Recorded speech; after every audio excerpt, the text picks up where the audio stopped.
I'm Kate Wiesner, and I'm a woman who lives by gratitude, character, and faith.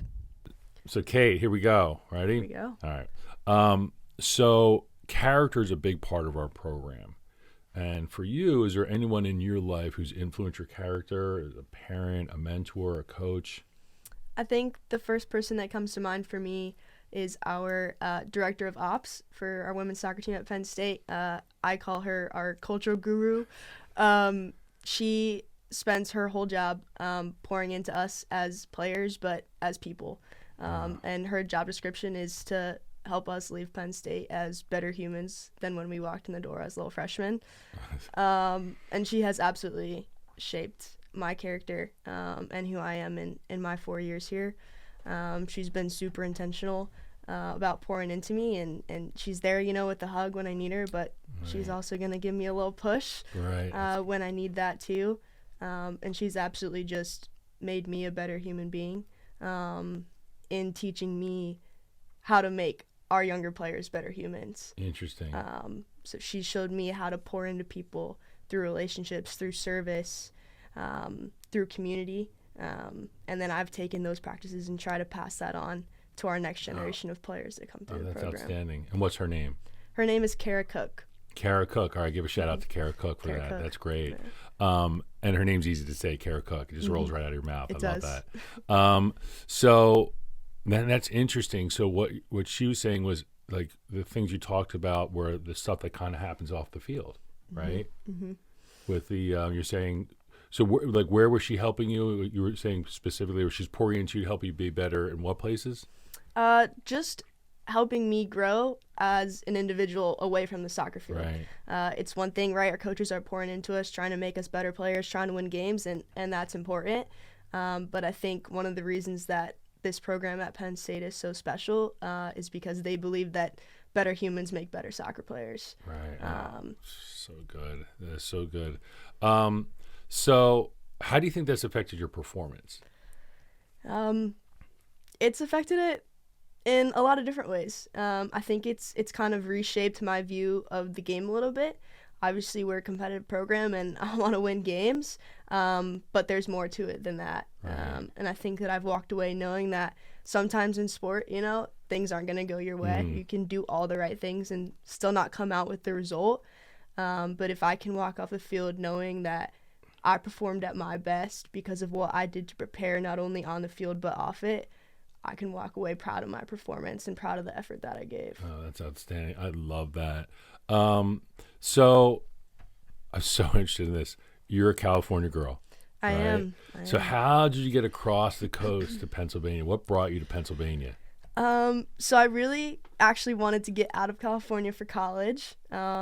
Loved growing up there, great place to be, but I wanted a new experience, wanted to try something different. I didn't think that I was going to end up in central Pennsylvania, that's for sure. But from the moment I stepped on campus, I think I just fell in love with the whole environment at Penn State. Obviously, the culture of our soccer program is a huge deal to me, but just the culture of the university in general.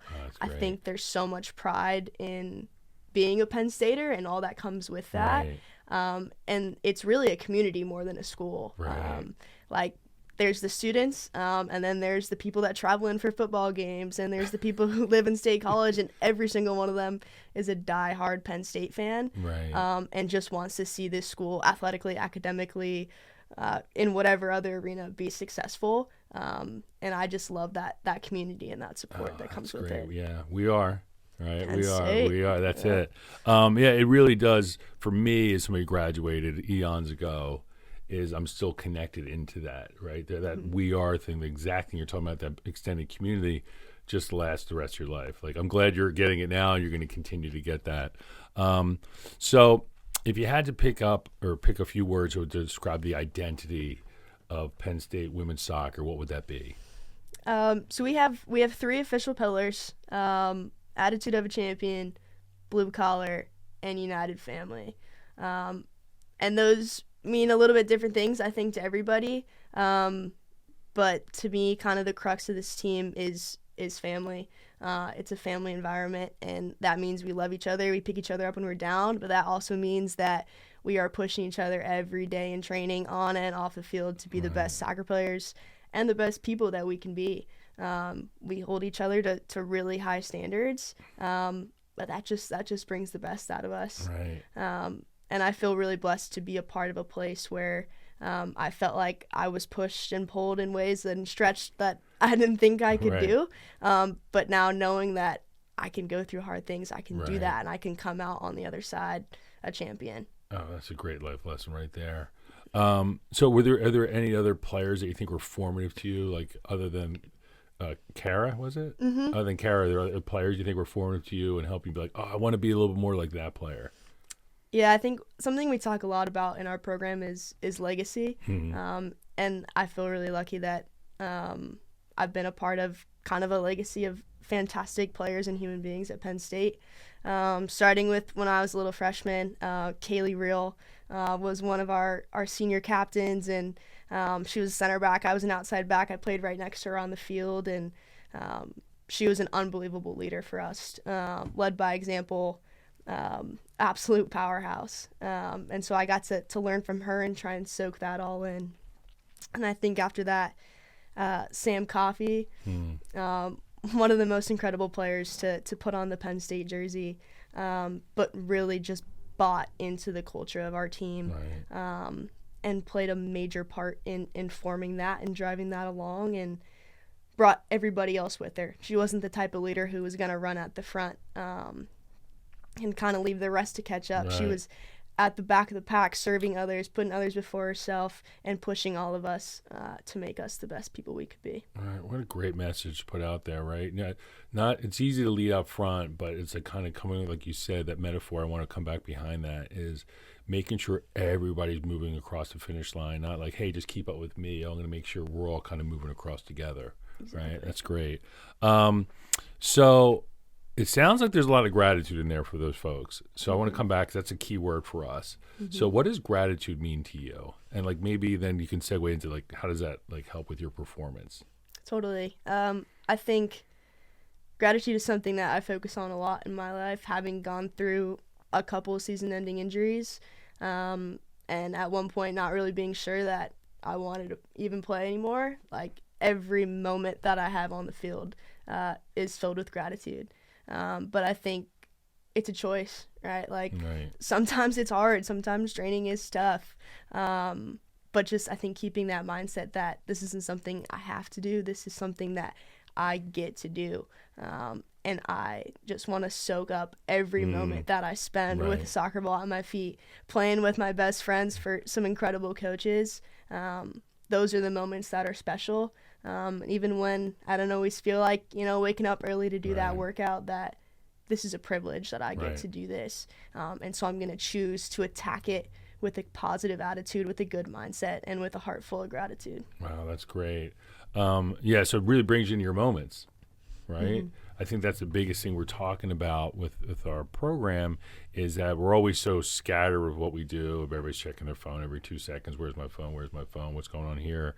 And the fact that you can use your gratitude to channel you into like what's happening right now on the field with my friends, with the ball in front of me. That's great, right? Mm-hmm. So it pulls you right there.